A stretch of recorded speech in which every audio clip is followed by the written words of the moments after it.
And recently ఏవైతే మనం crack డౌన్లు చేసామో కొన్ని డ్రోన్ స్ట్రైక్స్, మన సర్జికల్ స్ట్రైక్స్ కూడా చేసాం ఈ ఇయర్ మయన్మార్లో.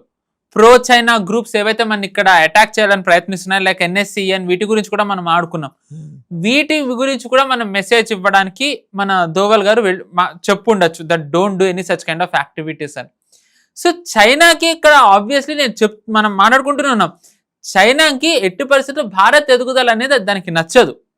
ఎందుకంటే మనం చూసుకుంటే కనుక ఏషియాలో ఇప్పుడు చైనాని టార్గెట్ చేయగల ఒకే ఒక్క ఇండిపెండెంట్ కంట్రీ, అంటే యుఎస్ వసాల్ కాకుండా ఇండిపెండెంట్ గా చైనాని టార్గెట్ చేయగల ఒకే ఒక్క ఎకనామిక్ పవర్ హౌస్ ఏంటి అంటే భారతే.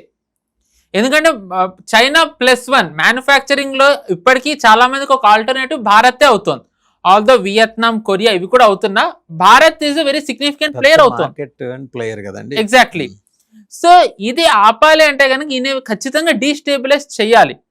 సో అందుకే చైనా మనకి మయన్మార్లో కానివ్వండి, రకరకాలుగా ఎన్జిఓస్ ద్వారా కానివ్వండి, and at the same time politicians మనకు తెలిసిందే వీళ్ళ ద్వారా చేస్తుంది. మనం వాటన్నిటినీ మనం ఎలాగా కంటైన్ చేసే ప్రయత్నాలు మనం చేస్తూనే వస్తున్నాం, ఎంత చేయగలమో అంత. బట్ ఏంటి అంటే దోవల్ గారి డాక్ట్రిన్ అంటారు చాలా మంది, డిఫెన్సివే కాకుండా డిఫెన్సివ్ అఫెన్సివ్ కూడా ప్లే చేయాలి అని అంటారు. సో అందులో భాగంగానే మనం ఇప్పుడు ఏం చేస్తున్నామంటే వియత్నాంకి మనం బ్రహ్మోస్ ఇస్తున్నాం. వియత్నాంకి అక్కడ బార్డరింగ్ కంట్రీస్తో దానికి ఇష్యూస్ లేవు, దానికి ఇష్యూ ఉన్నది ఒకే ఒక్క దేశంతో, దట్ ఈస్ చైనా.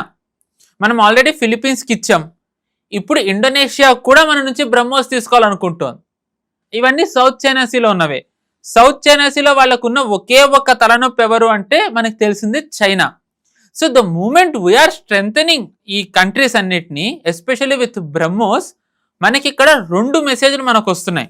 ఒకటి, చైనాకి మనం మెసేజ్ ఇస్తున్నాం, మీరు మా అంతర్గత విషయాల్లో మీరు గనక కలగజేసుకుంటే మేము కూడా అలాంటి పని చేయాల్సి వస్తుంది. మీరు ఎవరినైతే మీరు బలహీనపరచాలనుకుంటే మిమ్మల్ని బలపరుస్తామని. రెండోది, మనం ఆపరేషన్ సింధూర్ అప్పుడు ఏదైతే నెరేటివ్ మనకి వ్యతిరేకంగా నడిచిందో మనం దాన్ని కౌంటర్ చేస్తున్నాం. Operation Sindoor was a very big military success, కానీ నెరేటివ్ పరంగా మనకు అది డిజాస్టర్. మన దేశంలో వాళ్ళు ఇప్పుడు